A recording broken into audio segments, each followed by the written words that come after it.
అనకాపల్లి జిల్లా దేవరాపల్లి మండలం శ్రీరాంపురంలో జరిగిన దారపురెడ్డి అప్పలనాయుడు హత్య కేసులో ప్రధాన నిందితురాలైన భార్య హైమ, ఆమె ప్రియుడు బండారు గంగాధర్ మరియు ప్రియుడి మేనల్లుడు నాగచరణలను పోలీసులు జూలై 4 శనివారం నాడు అధికారికంగా అరెస్ట్ చేసి కోర్టులో హాజరుపరిచారు. పోలీసుల దర్యాప్తులో ఈ మర్డర్ మిస్టరీకి సంబంధించి అత్యంత షాకింగ్ మరియు సంచలన నిజాలు వెలుగులోకి వచ్చాయి. భర్త సంపాదించిన డబ్బుతోనే సుపారీ ఇచ్చి భార్య హత్య చేయించింది. మృతుడు అప్పలనాయుడు విశాఖపట్నంలో కలాసీగా పనిచేసేవాడు. తన భార్య ప్రవర్తనపై అనుమానం వచ్చి ఆమెపై నిఘా పెట్టడం కోసం తన పనిని దాదాపు 2 లక్షలకు విక్రయించి ఆ సొమ్ముతో సొంత గ్రామానికి తిరిగి వచ్చేశాడు. దీంతో భర్త ఎప్పుడూ ఇంట్లోనే ఉండటంతో తన అక్రమ సంబంధానికి అడ్డు వస్తున్నాడని భావించిన హైమ అతన్ని వదిలించుకోవాలని చూసింది.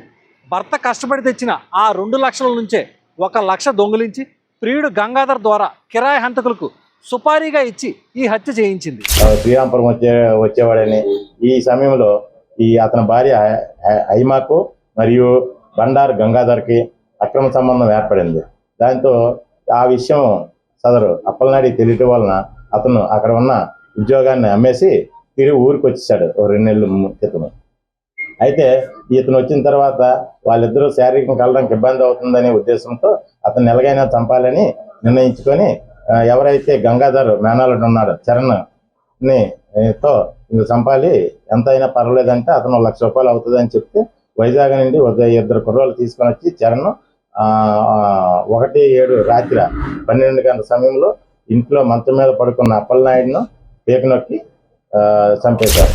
ఇక్కడ మరో ట్విస్ట్ ఏంటంటే, భర్తను హత్య చేయడానికి ముందు ఊరందరికీ అల్లంచారు డ్రామా ఆడింది. గ్రామస్తులకు లేదా చుట్టుపక్కల వారికి ఎలాంటి అనుమానం రాకుండా ఇంట్లో అల్లంచారు కాచి అందులో మత్తు బిళ్ళలు కలిపి ఇరుగు పొరుగు వారికి కూడా పంచిపెట్టింది. దీనివల్ల రాత్రి సమయంలో చుట్టుపక్కల వారు గాఢ నిద్రలోకి జారుకునేలా చేసి తన పథకాన్ని అమలుపరిచింది. జూలై 1వ తేదీ అర్ధరాత్రి దాటిన తర్వాత అప్పలనాయుడు మంచంపై నిద్రిస్తున్న సమయంలో ప్రియుడు గంగాధర్ కిరాయి హంతకులు ఇంట్లోకి ప్రవేశించారు. కిరాయి హంతకులు లోపల అప్పలనాయుడిపై పడి గొంతు నులిమి ఊపిరాడకుండా చేసి దారుణంగా చంపేస్తుంటే కట్టుకున్న భార్య హైమ ఏమాత్రం జాలి లేకుండా ఇంటి బయట నిలబడి కాపలా కాసింది. భర్తను కిరాతకంగా చంపించిన తర్వాత తెల్లవారుజామున ఏమీ తెలియనట్టుగా రక్తం మరకలను తుడిచేసి వాకిట్లో ముగ్గులు పెట్టింది. ఉదయం శవమే పడి ఉన్న భర్త పక్కనే ఏమాత్రం భయం, తప్పు చేశాననే భావన లేకుండా కూర్చొని కాఫీ తాగుతూ నాటకమాడింది.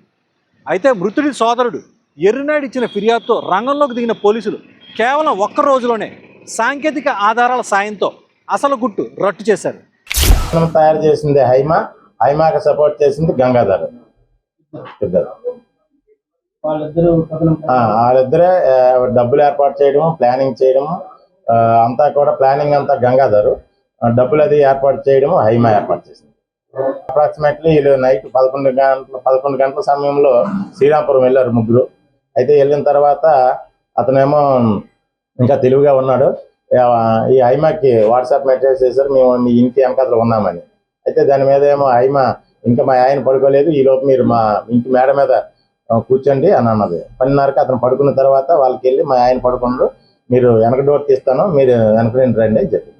లేదు, కాకపోతే మేము పిఎం చేసిన డాక్టర్ గారిని కూడా అడిగాము, ఆల్కహాల్ మాత్రం బాగా తాగి ఉన్నాడు సార్, ఈ మెడిసిన్ సంబంధించి ఏమీ లేదు అని చెప్పినాడు. ముందే చంపాలనే ప్లాన్ అయితే ఉంది. ఆ రోజు కూడా డబ్బులు ఇవ్వడానికి రెడీ అయింది. వాళ్ళని రమ్మని కూడా చెప్పింది. వాళ్ళు వచ్చిన తర్వాత వాళ్ళ ఇంటి మీద ఉంచింది. 2 పిల్లలు, కూతుళ్ళు బయట, ఆమె కింద బయట ఉంది. చంపిన తర్వాత కూడా వాళ్ళు వచ్చి చూసుకోమంటే ఈమె వెళ్ళి చూసుకుంది, నిర్ధారించుకుంది చనిపోయారని. ఆ తర్వాత వాళ్ళకి 1 లక్ష రూపాయలు ఇచ్చి పంపించింది. ప్రస్తుతం పోలీసులు 3 నిందితులను అరెస్ట్ చేసి రిమాండ్కి తరలించగా ఈ హత్యలో పాల్గొన్న మరో 2 కిరాయి హంతకులు పరారీలో ఉన్నారు.